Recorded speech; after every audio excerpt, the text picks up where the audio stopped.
Wild head coach John Torchetti can cross another to-do off his head coaching list, an overtime win. Today he gets just that in Buffalo, just the team's second this season. March Madness not only happening on the basketball courts this weekend, but on the college hockey rinks as well. Welcome to a new week of the St. Cloud State Husky Hockey Weekend Preview. I'm your host, Taylor Budge. Still tied up here at the Brooks Center after 2 periods. Jeremy Klein will be in with the intermission report right after the break here on Fox Sports North. After taking that nasty hit against the University of Minnesota last weekend, junior Nicholas Nevalainen is making a return this weekend on the bench, but his teammate Ryan Papa isn't as lucky. The Huskies football team went into Saturday's game at UMary exactly where they ended the season last year, looking to end the season above 500. Jimmy, that was an exhausting game. You guys had a lot of emotion. It was really up and down battle throughout the whole game. How were you guys able to stay focused and get this huge win?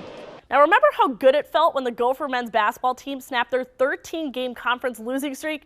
Now multiply that by 2.5 and you'll know how good it feels to be Rutgers tonight as they snap a 32-game conference losing streak at the hands of the Gophers. Look at the patience coming up on this play. Delayed penalty, Charlie Lindgren not in net. Callie Kosela down the neutral zone to Joey Bennick. Back to Kosela and somehow finds Patrick Newell for his second goal of the game. Last weekend, the Huskies proved just how strong they were on the power play once again, going 7 for 10 on the weekend while earning their first sweep ever at Mariucci Arena. Drake, you had 2 goals against St. Cloud in 6 games last year. Tonight you had 2 goals just in the first period alone. What's been clicking well for you?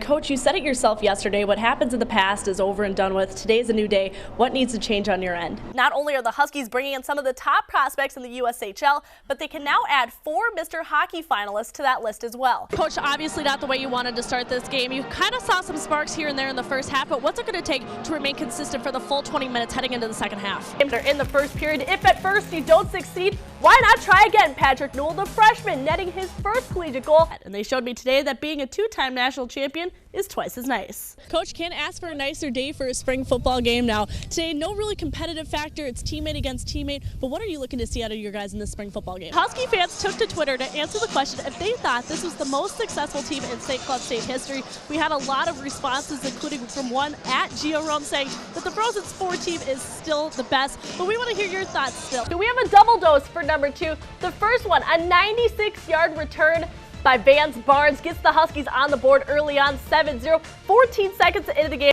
Following up on AC Mon, he has 3 goals in the last 2 games. Joey Bennick, 11 points in the last 5. There's a big spread in the Huskies offense. How key is that going to be tomorrow?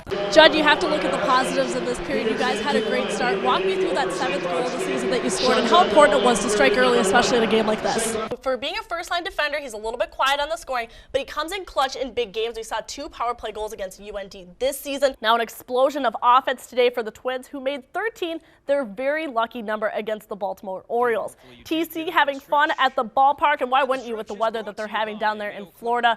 Ethan Prow thinks he has this one, but it's off the post. Luckily, Patrick Russell's there to net his 7th of the season. Perfect start to you at home this season. You've only let in 1 goal in those 4 games. What's been clicking so well for you guys early on? Even though Lockstercam couldn't make it over the fence, Mike Dragella, he took care of business with his 8th homer of the season right here. That helped the Huskies cruise to a 17-1 victory, improving them to 37-3 on the season. 6 of the last 8 games being decided between 1 goal. And of course, the last time these 2 teams faced off, the 2015 Frozen Face-Off Championship. Definitely not an unfamiliar opponent that St. Cloud State is taking on, as this is the 6th time that SCSU and UND have faced off this season. Now you guys lead the NCHCs this year with the most goals scored in any period, which happens to be the second period. You guys are pretty quiet offensively, so how will you generate some offense in the second? Let's take a look at the last 10 meetings at the Brooks Center between these 2 schools. Duluth has not picked up a win since October of 2004 here at the Brooks Center. Happy Friday, Husky fans. It's game day here at the Frozen Face-Off as St. Cloud State gets ready to take on the University of North Dakota. Ethan, a noticeably stronger second and third period for you guys tonight. How were you able to get better as the game progressed? James Ford again, this time with another 2-handed dunk. He had 10 points on the night, but the big dunk of the night goes to Donnell Seegers with a 1-handed dunk, looking like Superman right here again. Seegers would also finish the game with 10 points as St. Cloud State cruises to their 4th victory of the season. Let's bring out the brooms again, shall we, as the SCSU volleyball team took care of business this weekend, snapping their 4-game losing streak. A dominating Friday versus the University of Mary sprung the Huskies into Saturday with a lot of momentum. Joey, Miami came out with a lot of energy, just like we expected they're going to today. How have you guys had to adjust to their strong play? I mean, it's a totally different game than pretty much much a perfect week if you're a Husky fan because we had football, soccer, and men's hockey. They opened up conference play at home. Coach, big goal by Russell this period, even bigger save by Lindgren. What's the mood been like on the bench in the second period? Before they upset Omaha, who was ranked number 2 at the time, this team's young, but they have a lot of talent. Last person you would want on a breakaway, Joe Raykamp speed dished it to Judd Peterson off his own rebound, gives the Huskies a win in the Budge overtime challenge. If St. Cloud State does win, they advance to play the winner of North Dakota and Quinnipiac. That game is set for 8 p.m. Saturday here in Fargo. Coach, it's never easy going up against the second best power play in the nation, but you made it look easy last night going 5 for 5 on the penalty kill. What was your strategy when you were a man down that made you so successful last night? After having a relatively quiet first period tonight, how important was it for you to start first? And let's be real, it wouldn't be the playoffs without more Joey Bennett, with the wraparound goal to send the Huskies to the West Regional in Fargo. As Ryan said, the weather is looking nice for today and tomorrow, so hopefully those games outside of Joe Faber will be nice for the Huskies. I just spoke with Huskies assistant coach Garrett O'Boyne during that last time out about how the Huskies need to generate some offense. They've only scored 1 goal in the past 4.5 periods. He said it's all about keeping pucks deep and winning the puck battle. St. Cloud State is second in the nation in their scoring offense and even put up 50 shots on goal against the Bulldogs last night. Let's see what they can do as the Huskies now have the power play. They, of course, are first in the nation with the extra man, Jim and Mark. I talked to Jimmy Murray after the game on Saturday about the team's mentality since they'd kind of been struggling in their standards for contributing offense. And he said they just focused on playing the game and not scoring 7 or 8 goals per game, and they did just that this weekend. So how do they keep that mentality going against Mankato? For North Dakota, Colton St. Clair and Matej Tomac did not make the trip this weekend. Colton St. Clair, he did well against St. Cloud last year. He had 4 points in 6 games played, so the Huskies are going to look to capitalize in his absence this weekend. That wraps up this week's edition of the St. Cloud State Husky Hockey Weekend Preview. I'm Taylor Budge, and we'll catch you next week for the NCHC Tournament Preview. That's KARE 11 Sports. We'll be back right after this. Will David Morley continue his 3-game goal streak, and will Joey Bennett continue to be Mr. March? Puck drop tonight is set for 7:38. Reporting from the Target Center in Minneapolis, Taylor Budge, UTVS Sports. Hello.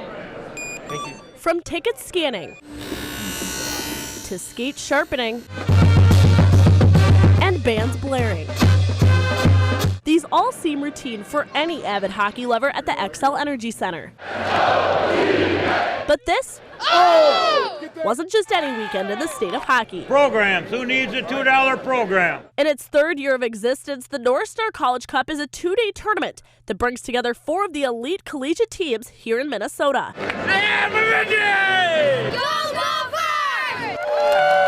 While reuniting a former conference powerhouse. I just don't like the division switch. It's still not the same. I miss the old WCHA. I just wish it was the WCHA still. They really messed up a great conference. It was probably the best conference in the country. So maybe not everyone is still on board and accepting the changes to what was known as one of the greatest conferences in college hockey history. We recognize the value of continuing to play each other year in and year out. Tom McGinnis, who helps organize the annual event, admits that it's hard to bring back the past.